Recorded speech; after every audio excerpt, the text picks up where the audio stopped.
Mga power utility at di mga consumer ang dapat sumalo sa gastos ng Technical System Loss Charges. Yan ang isinusulong ni Senate President Win Gatchalian kasama ang pag-alis ng VAT sa singil sa kuryente. Narito ang agenda report ni Joan Manalo. Distribution utilities daw ang dapat sumalo ng technical system loss charges dahil sila anya ang may kakayahan na bumili ng mga bagong kagamitan at mag-upgrade ng mga linya at substation. Ito ang pananaw ni Senate President Win Gatchalian sa gitna ng mga pagdinig sa Senado kaugnay sa pagtanggal ng system loss charges. Isa ang technical system loss sa mga uri ng system loss charges na binabayaran ng mga consumer.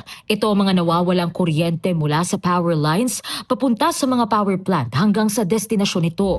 Kung sino ang accountable sa pagbaba ng system loss, dapat siya ang sumalo ng system loss.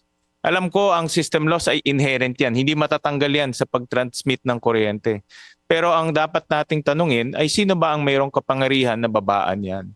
Iminungkahi rin ni Gatchalian sa Energy Regulatory Commission o ERC na isama sa kalkulasyon ng cost ang technical system loss charges sa halip na isama sa revenue o kita. No, dahil ngayon, pag parte siya ng revenue, consumer ang sumasagot, may VAT pa. No? Kung parte yan ng cost, expense na yan ng distribution utility.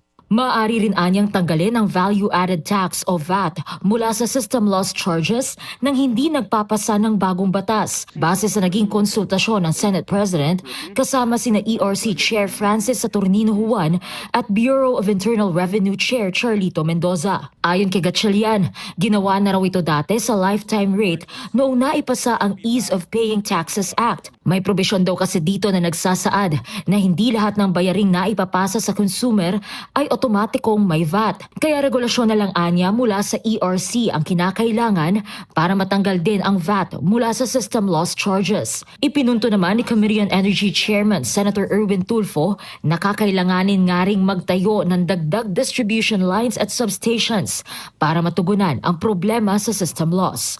Para sa agenda, Joan Manalo, Billionaire News Channel. Manatiling nakatutok sa Billionaire News Channel. Sumubaybay sa aming social media accounts at mag-subscribe sa aming YouTube channel para sa mga eksklusibong balita at storya.